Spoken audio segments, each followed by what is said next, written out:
Hi guys, this is Alvin. Welcome back to Are You Okay podcast. We use our voices, hopefully to inspire some of you guys to use yours too. So in today's episode, we have a very special guest. He's multi-talented. He sings in different languages. He also produces and write his own music as well. The intro sounds like you. Huh? Someone who was multi-talented. I don't sing it like a lot of languages. Welcome, Gaston. Hi everyone. My name is Gaston. Hi. How are you? I am okay. Busy Good. today? Am I okay? I'm okay. Are you really okay? We'll talk about it today. Talk about it today. Okay, do you remember like how we met? Because I was trying to recall last night and I don't remember how we like met. I don't think so because I'm all the while it's like I'm your fan. So You are my fan. How yeah. come I never And know then about I this? think we met through some events at Universal and everything. And Did we met in office? I at don't events, I think think so. mostly I at remember that events. time I went to your Yes, office. it's the content shoot. It's a content It was a shoot. content shoot. Yeah. And then we went to makan after that, right? And then that's it. And then we only bumped into each other during events. At events and all. Yeah.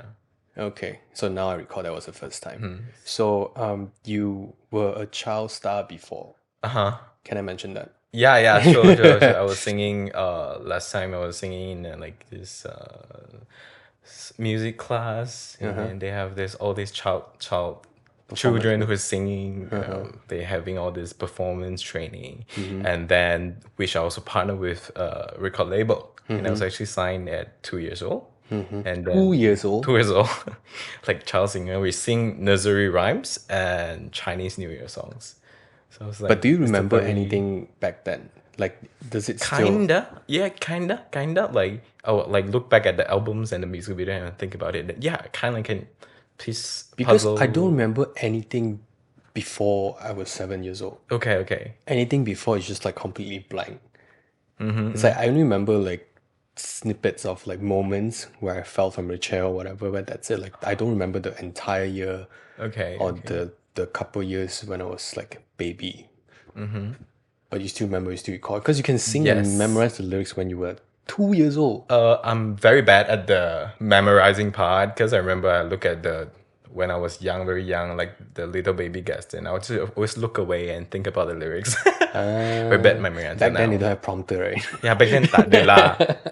And then I was just singing 2 to 10 years old, and then it was like a child label, like a child star label, and that contract really ended because we want to focus on my studies, and I'm not cute anymore. So, you have to be cute. You gotta be cute. You get what I mean? Like everybody is like chubby and nice, and then we start to grow like taller, and then I was very chubby back then. It's like not so cute. That's giving And maybe obesity. because like that one is like a kids label. Yeah. Maybe when you reach a certain age, you need to focus in your studies as well. Yes. So like after that, like so it took you how long for you to realize your passion is actually still in music? And then my mom, we talk about in our family, we say maybe it's time for us to focus in our studies because I was from Johor, and then it's always coming up to KL because the label is in KL, and then it's always back and forth, working and then studies, working and studies. So it's good to actually go back to school and focus just in studies. But I felt like no matter everything I do, I always go back to music. And then So when you were studying in high school and stuff, like do you have an ambition where you want to like pursue other careers? Because back then I still remember when I was in high school, we have to fill in like what's your career choice. choice, like what do you feel like you want to do in the future and stuff like that. Yeah. Do you always write like music producer or like you want to be a singer? No. I never visualized myself doing that after the child star period because I feel like it's a bit unrealistic and it kind of is a bit traumatic as well. Oh, yeah. Because it kind of took away my childhood. So I was really putting music aside. But I just feel like every time when I have time, I will jam on the piano and I never As a really I never really learned music, but I would just always jam on the piano and I would just always go back.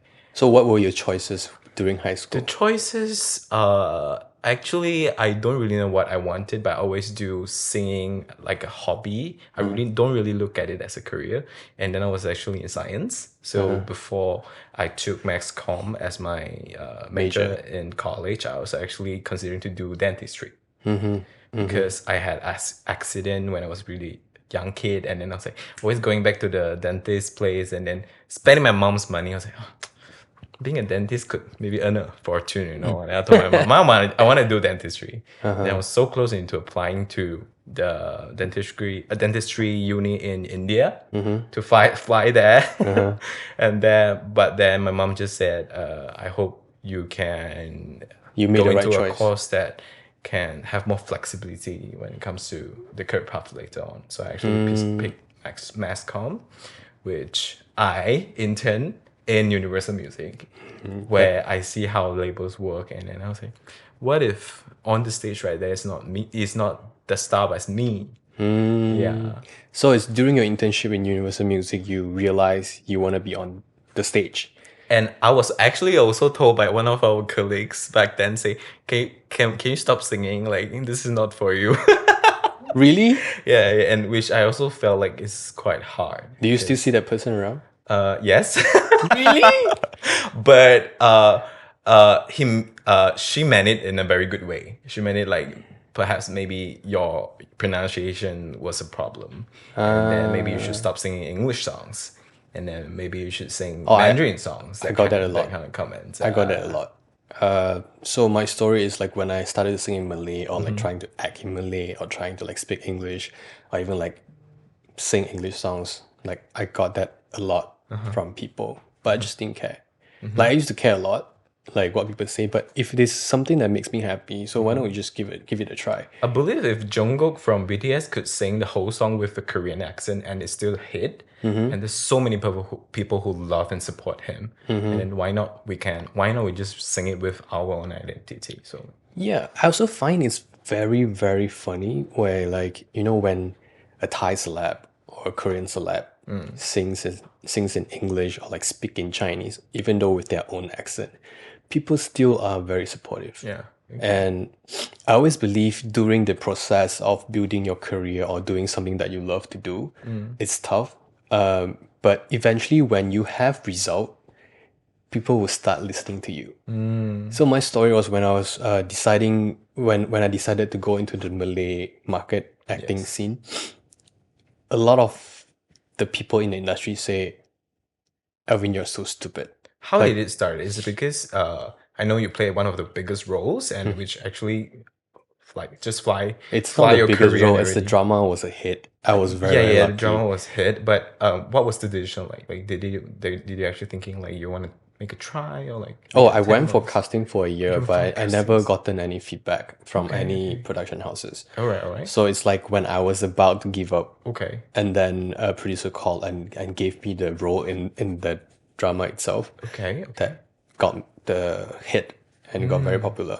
Okay. So I was very lucky. But you know, when you don't have any result for the one whole year, people just trying to say like harsh things to put you down. But once you have result, the same people will come to you and say like, "Congrats, how did you do it?" Yes. So I feel like these people are like very two-faced. So from that onwards, I feel like if I decided to do something new, something completely out of whatever I was doing before, I'll just go for it because I already knew the process is tough. Yep.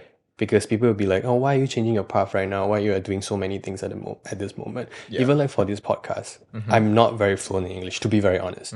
But then I want to challenge myself because if you get too comfortable, in something, you just start to get lazy because you're so used to the working schedule. It's the same thing. You meet the same people. But if you give yourself some challenges, Challenge. it'll push you further. And it'll remind you that you can actually do more. But why not you try to just do it and don't care about what other people say.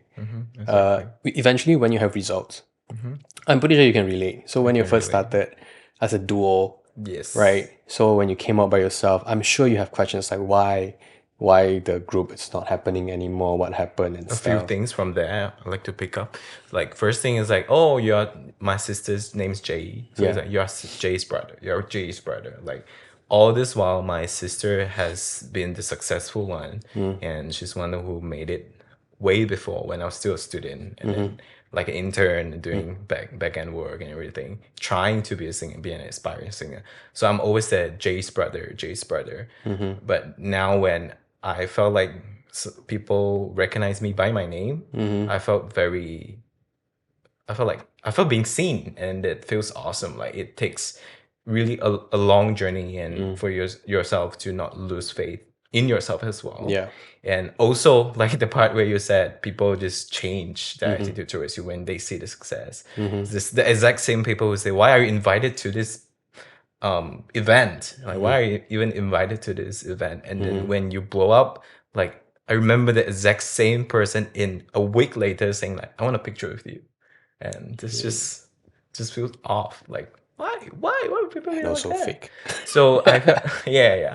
So I feel like it becomes like a reminder not to look down in anybody, Yeah, because definitely. anybody has the potential to become someone. So I still remember when I was still very active in the Chinese entertainment industry, right? So I approached a few like Chinese artists, friends, to do collab, like just something very casual like covers or like some online content.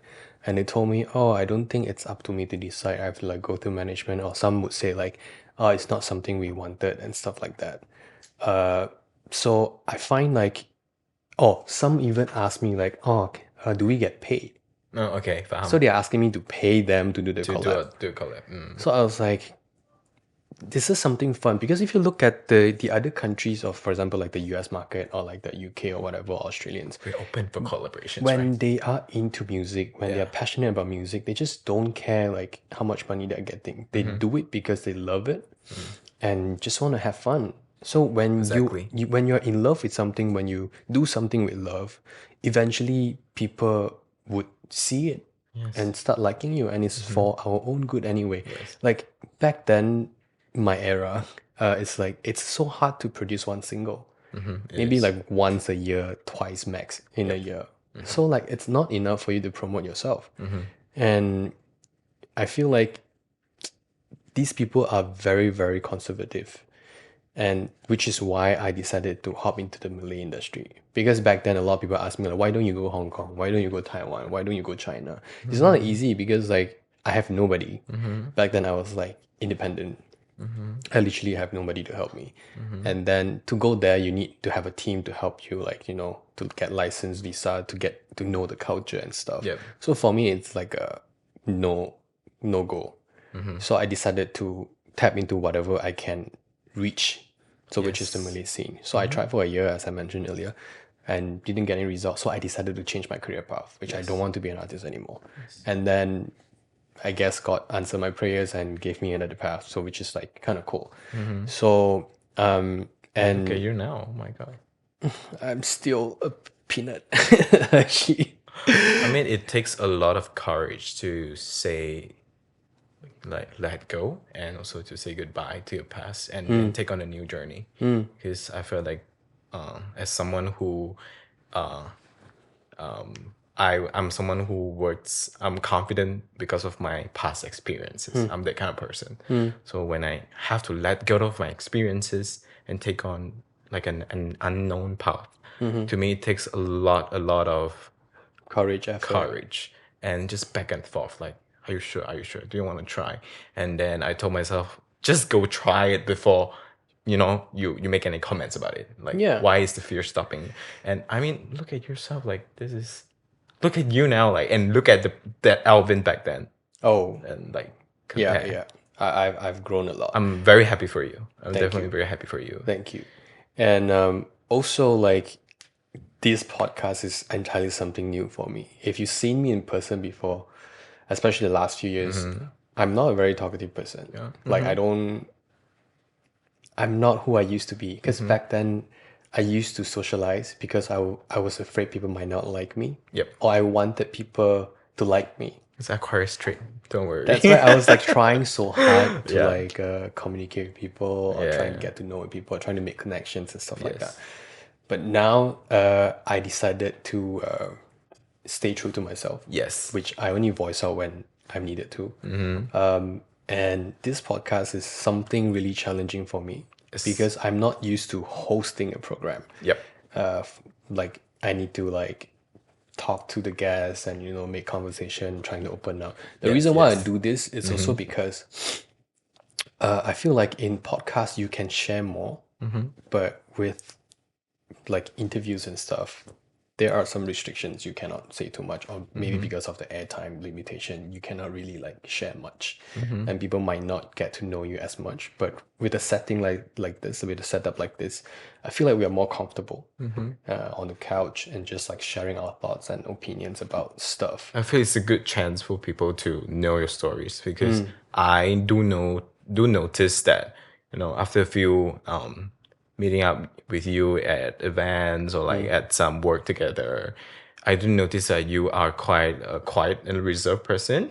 But then, and I mean, there's nothing bad or anything about that. I just wonder what happened to him before, like what was the story behind. And then I watch your podcast, and then knowing your family background and then your what you have pushed through.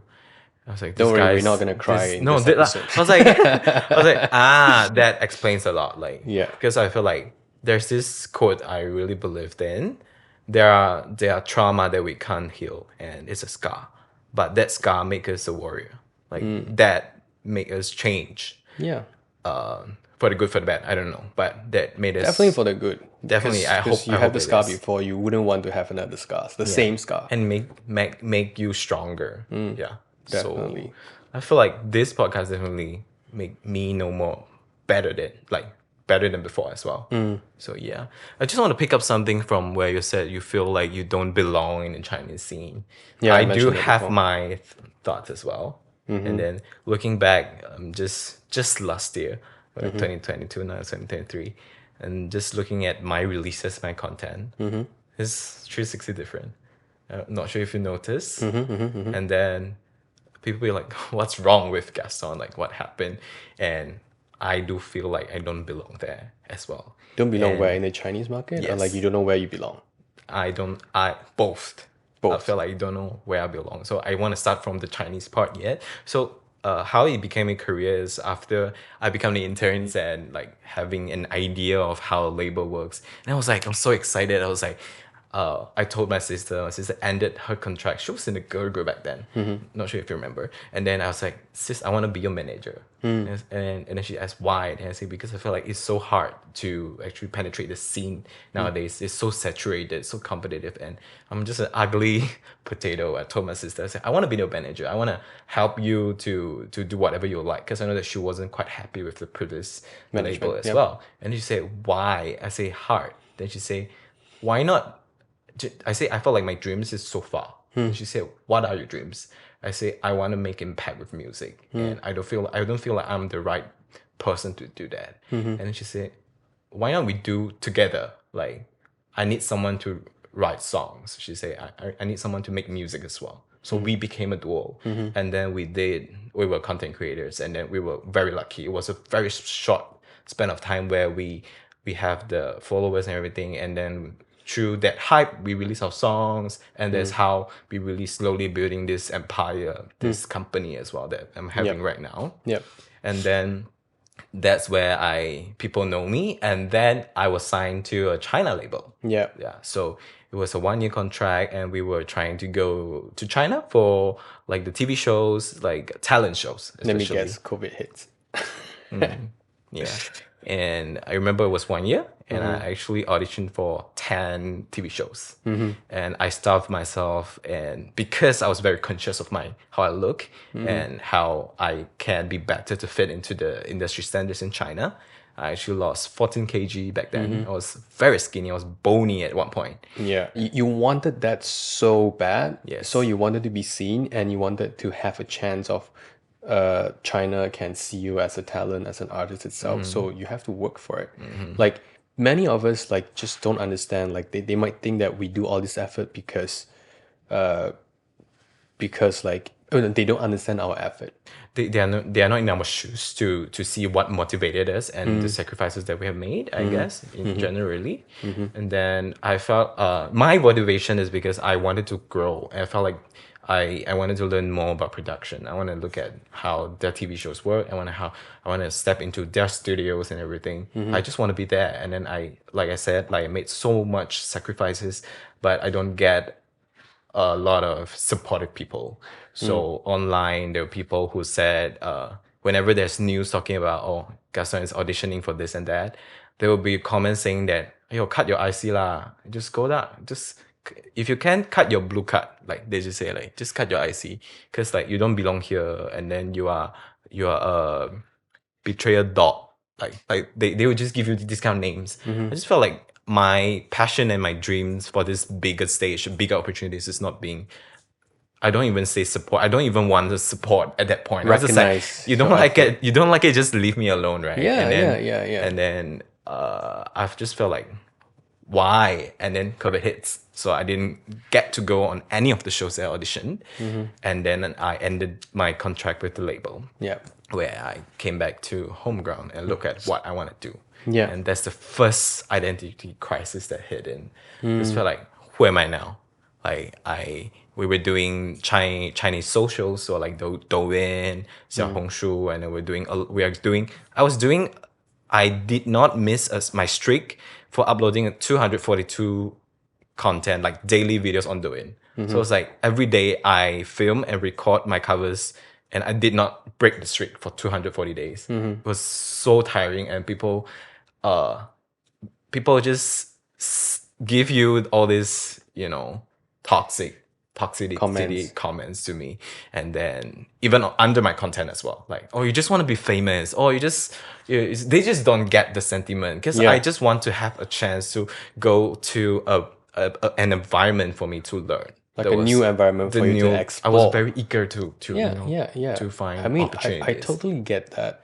All these people are not important because they are not going to pay you for anything. Because they already tried to condemn you. I'm pretty sure they are not your supporter. Yes, they're not going to stream your song. Maybe they stream your song just to like condemn you, but then that's great. but then like they won't spend a single more cent on you. That's true. Or they won't even come to the event. So why care so much? And I feel like you do what you feel. Yeah, as long as the thing you feel happy, but satisfied not you. what, like, you're not supposed to please them, and then you're supposed to do what you feel best, and you cannot please everybody. You cannot. Even like Jackson Wang has haters, or even like some of the K-pop band has their own haters as well. Yeah, correct. So like for me, it's just the way of thinking, just like trying to, I don't look at comments anymore. I used to care so much. But now it's like, if I accidentally see it, I'd be like, meh. Like, I appreciate my supporters. I love them. But haters, come on, if you don't like me, don't watch. Like, don't search my profile. Like, don't engage. Yes. It's simple as that. It's the same as if I don't like something, I'm not interested in something, I won't go look for it. If you have nothing good to say, keep it to yourself, or just move past, or like just ignore. If you have something good to say, just say like, hey, it's a good song, keep it up. Like, it won't cost you anything. The same words, the same mouth coming out from your mouth, and you type it out. Yes. Why can't people just be nice and good? And if you cannot be nice and good, just be quiet. Don't engage, as simple as that. But I do believe that all these haters is good, because it just proves that you are under this very big exposure. So you are exposed to people who love you and hate you.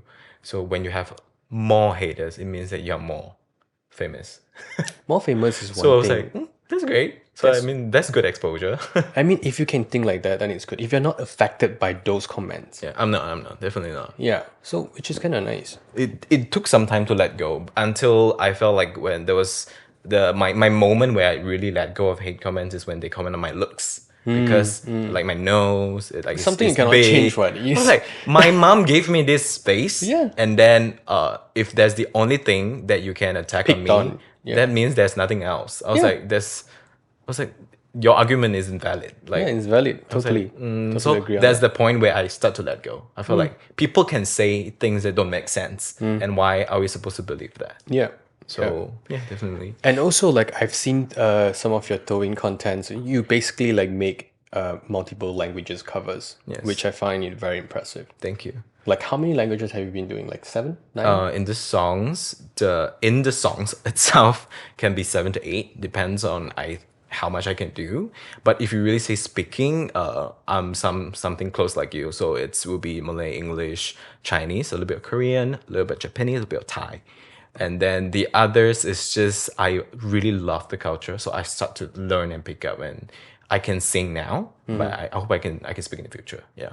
So all these 6 languages you can sing in them. Yeah. But how do you write your lyrics? Do you have like help or like I just Google? do I do translate, but then because I am a musician myself, so I have to make it sound. I do a lot of research as well, and then look at how that language, say Spanish, how Spanish writers write their lyrics, and then I go and study, and then I try to with help of an app translation, and I try to make meaning and also rhyming. I think the hardest part is to make it rhyme because Yeah. you have to Because fit you to don't the really lyric scheme. understand the language itself, so you Yes, don't know yes. whether they really sing in that formal sentences. Yes. But it's quite an effort. Like to make a cover, you need to do research, you need Mm-hmm. to write the lyrics, and you also like cross check whether it's Yeah, the real meaning of the song, the way you sing it, and stuff like that. Because That's I listen to a lot of like Spanish songs, Korean songs, and Japanese songs. So I would write it in a way that I would maybe sometimes I would change the lyrics to lyrics I've heard before, to lyrics that make sense. So I think that really helped me. Yeah. And then I was very grateful that I was doing all this. We were talking about the Douyin thing and everything, right? All these Yeah. Douyin really make people realize me. And then I stopped doing all that when I stopped the contract. So I Okay. was like, what should I do now? Like I ended this contract with that, and we had 1 year we were so laser focused in auditioning and doing Douyin. And then what should I do now? And then I look at the local market. So we have our Malaysian Chinese singers who are I would put it in this way. So like the top Malaysian Chinese artists right now in Malaysia, their genre are very localized. Yep. So they would bring, I'm very proud of that. They would bring their identity as Malaysian Chinese, and they would introduce all these kind of elements in their song and put it into in music. So even like, I'm very proud when, say, Trippy, their songs are big in Taiwan because Taiwan people can get to learn about clang. They made a song about clang. Yeah. And then at that point, I look at the local scene. I even had a talk. It's not 3P. Some other seniors from the Malaysian Chinese scene talk to me, say, "Where are you?" Like, because I took a break. They asked me, "Where are you? I know that you're so talented and everything. Why did you stop everything?" I say, "I need a break because I don't know what I want now, and I feel like if that's the top, I don't want to do that because I don't have that. I don't want to force myself to become who I'm not because." Say 3P, they are from Clang and they have that background who make them like they are so proud of their background and everything, and they just introduce it in their original music. Yep. And that's something I have high respect for that. Yep. But I cannot do that because I'm just a suburban kid from JB and there's not much to talk about. And then I don't speak with a Clang accent or like a JB accent. I speak with a neutral Chinese.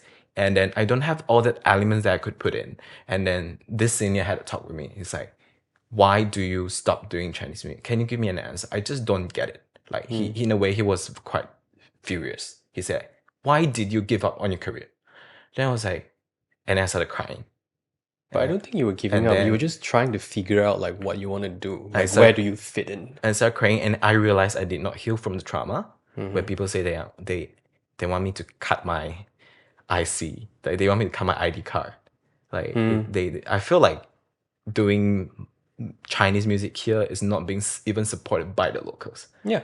I have that sentiment. I feel like don't belong here because the music I listen to, the things I want to create, they say, "Oh, you're trying to be a K-pop idol, or you're trying to be this person," and then it's just very discouraging. So I decided to take a break and then doing TikTok, sing Malay songs, and I went on your path. Yeah. And then I was singing 100. There was over 100 Malay songs that I was singing on TikTok. I used the same tactic. I was like, okay, now I'm on my own.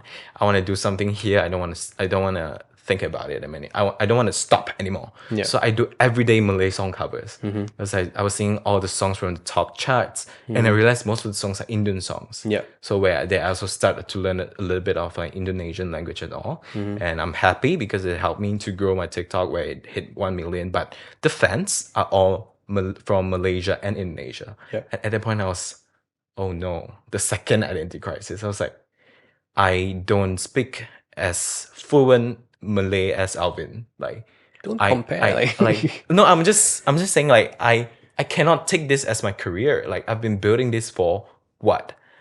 Why did I do that? Is because I want to do something. Yeah. I talk to TikTok. I say, I really want to grow my TikTok, and I'm a singer. What can I do? Then the person from TikTok is like, just do what the mass media wants, which is sing Malay or Indian songs, which are sad songs. And then I made 100 of them. I had my follow account. I talked to the big four labels here in Malaysia. I met them all individually. They all made a deal for me, but I said no to all because they want me to sing sad songs only for 3-4 years. And I felt that's not for me. That's not me. Yeah. And then that's when the identity crisis hit it again. It's like, why? What did I sign up to? Like, why did I sing all these covers and then lead to opportunities that I don't know what I should do about? Yeah. Yeah. And then attracting things that I am not even comfortable singing. It's not that I'm not comfortable. I love sad songs and everything, but I feel like musically I have other dreams. I want things that are poppy. I like things that are R&B, hip hop. But then the labels say that if you really want to look at your career build and you want it to really grow, that's the way. So like one of the talks that I had with one of the major label is that one of the head of the A&R actually talked to me, and then Dang, dang, dang. And then? so he gave this A and B choice. Like to me it's like do or die, because in his words he's saying like, do you wanna be big and sing in a genre that you don't like, or do you wanna be whatever you like, maybe smaller, maybe whatever, but you're definitely happy as an independent artist? And he made me think about it.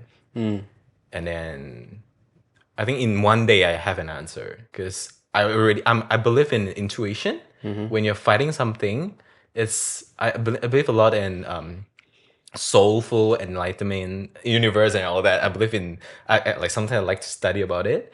So in the law of the universe, it says that when you're fighting your intuition, the intuition comes from a higher self where the future you has experienced, and if you don't go that way, you're being someone else. Yeah. And then I felt like at that point my intuition is so strong that I'm fighting it when they say you need to do maybe Malay songs, sad songs for 3 years, only slow songs. I say I want to do like fast songs and everything, and then the major label say we have a lot of R&B Malay artists, we don't need you. Like, yeah. But you can be better or you can be slightly different, So- because like nobody is Gaston. Like, there's no Gaston in the industry. So at that day, it was like only sad songs, or you can be whatever you like as an independent artist, but you have to gauge your own success. So like, what do you want to be? And then instantly in that day, I was like, I want to be happy. Yeah. I want to be happier, because I've been lost for the past like 2-3 years. I feel like I've wasted the best time of my life. I think COVID took everyone's life, but I also spent it on here and there. But definitely, I feel I definitely don't regret, because it definitely made me who am I right now. Because I feel like I've also gained traction from here and there and everything, and I've also gotten opportunities after my TikTok rose. I've gotten attention from some brands, and that's why I slowly rebuild and rebrand myself again. Yeah. So you found yourself along the way. Yes.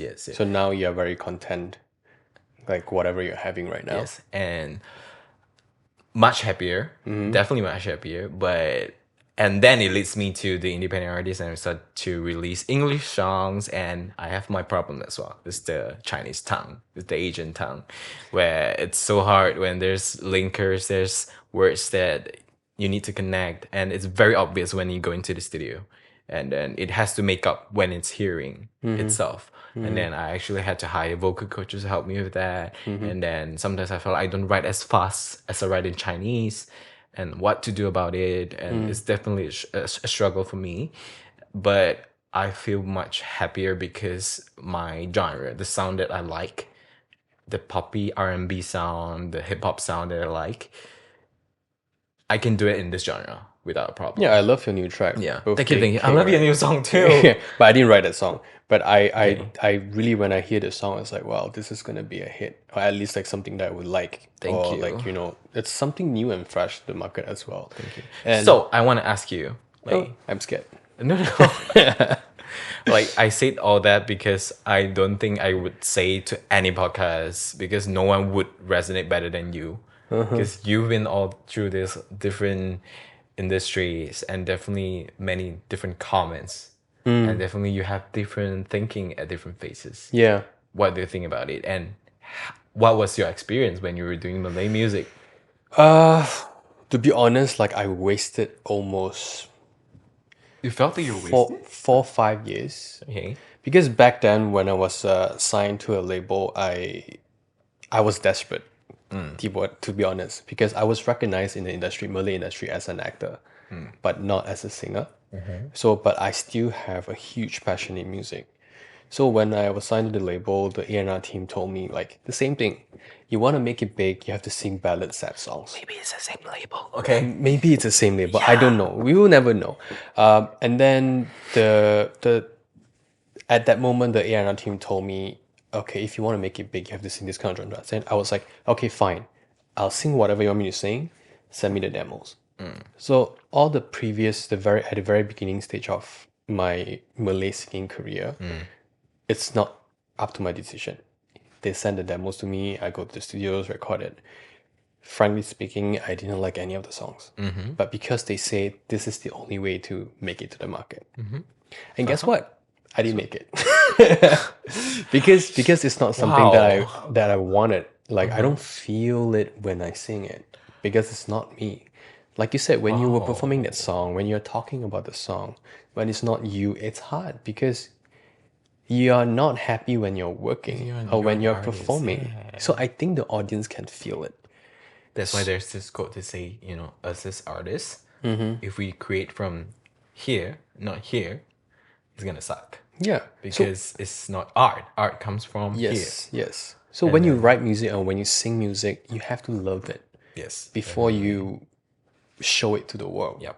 And I strongly believe that. And I'm very happy you finally came to that realization where this is the right path. You know, like some songs, like we know it might not be what the market wants, but it's what we like and what we love. And this is how we build our identity. You know, I was an artist since I was 18, like 2009. So 2009 until 2022, I'm still looking for my identity. Until this year, I finally like know what I want and what I like, and I'm more verbally and also aggressively command and for what you demand want. Yes. what I wanted. And I'm very thankful that I found a team that really understand me right now. And so for me, it doesn't matter how many years you took, as long as you already know what you wanted to do and what makes you happy. Yes. And it's already good enough.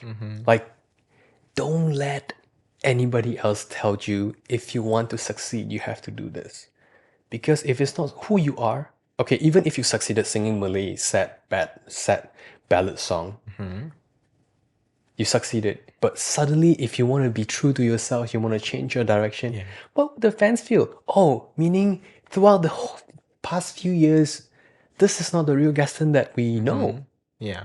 So it's like you're married to a person and only realize that he's not or she's not the person that you really fell in love with. Yeah. Like that's a huge setback. Like it's like betrayals. Like you have manipulated the fans. So I was gonna ask you about like, because I used to sing covers from time to time, and after some time, I feel like I don't want people to find me. If let's say touch wood, like I'm more famous in singing covers. As a cover artist. It's a cover Which is artist. me. So when I finally release my original music, like no people would want to listen to me because That's me. so that's why I want to ask you, like, how do you balance it? Like, because singing covers, yes, music is your passion generally. Doesn't matter like what kind of music that you sing or you perform, people want to hear from you. If you love music, you should be able to like, listen to any genre of music. Yeah. That's why you love music. But when you were telling your own story, you want to write your own music, which is like it could be like a different total genre. Yes, and also produce in the genre that you like. Yep. Yeah. So like, how do you like balance? Because if you sing many, many covers, like your fans would be like, why don't you do songs like the covers that you sang? How do you balance it? I just say that I'm the kind of person who don't feel like damn happy. I mean, maybe my background is a songwriter. Like I identify myself as a songwriter now. So when I have a content like a cover song blew up, say it's a K-pop song, I don't feel happy actually. Then why do you make it in the first place? I need numbers. And Okay. I want people to recognize me 1st. And I will do whatever I like with it. Afterwards. Yes. Okay. And I don't feel disappointed when people don't support my music, like my original music, because I know that people who came to my channel to watch my TikToks, like my covers of the K-pop bands, are the fans, the fandoms from the K-pop bands. And if I can use that as a tool, I don't want to say use that as a tool, but use it as a chance to let people see my talent, my face, my whatever, this person, that'd be great. Yeah. So that's the only way I feel like it's not like I use that as a tool because I love K-pop. I love this covers that I'm doing. I only cover songs that I love. Yep. Yep. I understand that. But for me, it's a total different Including one and scenario. only. Thank you. That was the first song that I wrote actually in Malay. Ooh, okay. So for me, it's a completely different scenario. I'm not a music producer. Like I only started to write my own songs since end of last year. So when I decided not to sing cover that much anymore because I want to stay true to myself, because like there was one time like these restaurants I like to go to, they used to sell like local cuisines, and all of a sudden they start selling like Western cuisines, like Western menus in their restaurants. Then I stopped going there. So when it comes to my career, I feel like the only way for me to be happy in my career path is always staying true to yourself. Yep. Like I want to be happy in every process, even the project or the campaign itself. It's a failure, but if the progress itself, I know everyone is giving their 200%. I am giving my 200%. That's good enough. Because if you never try, you never know. Just like this podcast, like none of the artists from the major labels are doing podcasts. I'm the first one. That's so good. That's a brave move. And for me, it's I don't care about what people say. Like, yeah, I know my English is not perfect, but as long as you understand me, the audience understand me, I'll still do it. And for me, I know the motive of this podcast is to inspire people to have their own voice. Yes. And because there are so many things restricted outside of this podcast. Yep. Like when we were only focusing in the Chinese market, we have to be very politically correct. We have to be nice. We have to show that we are idle, always smiling. But the fact is, we are just human. Like there are times that we feel sad, we feel angry, we feel disappointed, we feel like we want to hit someone in the face. That's just human nature, and I want to embrace that. It's okay for you to be not okay. And I feel like nowadays, like with Gen Z, with social media, people like you being you. And I want to embrace and also encourage people to do that. And I think it's a brave move to do things that not non-existent before. You know, a singer actor who owns their own podcast, and that's something. And that's definitely something out of your comfort zone as well. I know you're someone who is quite reserved, and you know you don't really talk about feelings. It must be very hard for you. Oh, I found my outlet. I started to write my own music since last year, right? So this year, music. I and wrote podcast. four songs. Like I co-wrote with some of my friends. Wow. So, but I felt nice. I felt good because even though some genres is something like very niche, then I feel like it doesn't matter. Like I don't care whether like 10 people likes it or like 200 people likes it. Yeah. I just feel like if I can sing songs that I can resonate with, I can relate with, whoever likes it, then it's good enough for me. Yes. And that's the most important part. Going back to the identity thing, I want to ask you these questions. Like, do you feel like the you on stage on social media have much difference than the real you? Yes. Very much difference. I think so. Why? Because Why? I only, if you really go to my socials, you look at my work more. Yeah. And maybe just photos. But I don't really talk about me. I don't really talk about what I go through. I don't really What talk about all this. interviews? I don't have much. Do you show your true character or your true personalities? For me nowadays, it's everything is on my face. If the host or like the whatever is asking me some questions that I don't like, take notice, if I don't like, it's very obvious on my face. And then it means your words got problem, No, because I feel like you need to make a stand. Like there's something. Yeah, maybe it's not proper. It's not proper for me to say it.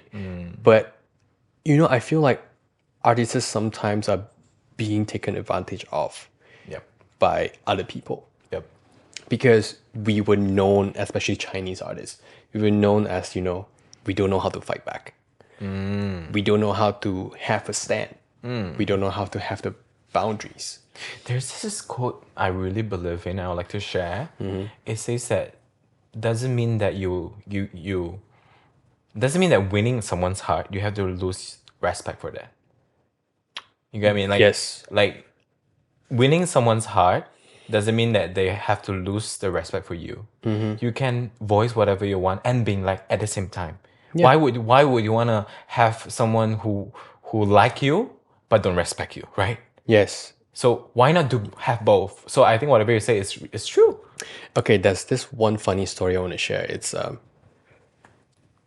I don't really put seniority as priority. Okay, yeah. So meaning you being in the industry for many, many years or you have many, many experience doesn't equivalent to the respect that I should give you. Yeah. It's how you react and interact with the people around you. If you are long in the industry, but you have not much of result, but you treat people nicely and communicate nicely, I would respect you like top tier. But if you are someone that has a lot of experience, but you don't respect newcomers, Spill the tea. What's up? and you don't listen to newcomers, you always feel like you are always right. Okay. I wouldn't even look at you. So what's the story? There's no story. There's just like some I thought it's building up to a story. some producers or some people that holds a really high position in the company or the clients. Okay. Like for example, CEO or MD or whatever, A&R, like head or whatever. It's just if you don't know how to respect people, because I observe not just to me, to my team, to my people. If you don't know how to respect them, like you can comment on how they work, or like maybe my team is not good enough. You can say it in the right way. Be constructive. Yeah, be constructive and have some respects towards people. Some sensitivity. Doesn't matter you're old and you can just bully people and say like really harsh things and doesn't really take care of other people's feelings. If I meet people like that, I would say I would never want to work with that person anymore. I don't care how much money you give me. Yeah. Like that's my limit. That's my boundary. If you cannot do that, or even like I choose to not work with certain producers because they always feel like they are right. But I write my own music now, so I'm the one singing it. Yep. You should at least hear me out. Hear me out and then try it. If it doesn't work out, then we go with your way. Because I'm also in my learning process. Yes. I want to be better. And I hate the phrase where, oh, I'm long enough in the industry. I have a lot of results. You should listen to me. That's also my red flag because you're not the one singing it. You're not the one that's going to sing these songs forever. Yep. And also, like, I wrote the song. Yeah. You should at least hear me out. Come on. Right? You are the crafter of the craft. Yeah. So, like, nowadays, I don't really care, like, you know, whether you have, like, 20 years, 30 years experiences. If you don't know how to respect people, Yes. that's it. Full stop. Attitude is altitude. Yeah. Nowadays, I only work with people who are willing to communicate, like young producers. So the moral of the story, if you want to do something that you like, something that you love, something that you are passionate about, just go for it. Like, just at least try it, because I always believe never ever have any regrets in your life. Yes. Because if you never try it, you will never know. If you fail, for sure you will learn something out of it. I think this should be on TikTok. The mistakes make you Grow. make you grow. Yeah. But the regrets will make you sad for your entire life. The rest of your life. Yes. Yeah. Anyways, thank you so much for sharing your stories. I think we have come to almost an end Yes. to this podcast. Yay. I'm pretty sure we have much more to talk about, but you know, we don't want to like take up so much time. We can save some for the next episode. And thank you so much, Gaston, for joining us on Are You Okay podcast. So I hope you guys can learn something from this podcast, from our past experiences and our thoughts. And if you have something that you disagree with us, feel free to leave your comments on the comment section below. And thank you so much for watching, and thank you, Gaston, for joining me today. Thank you for inviting me.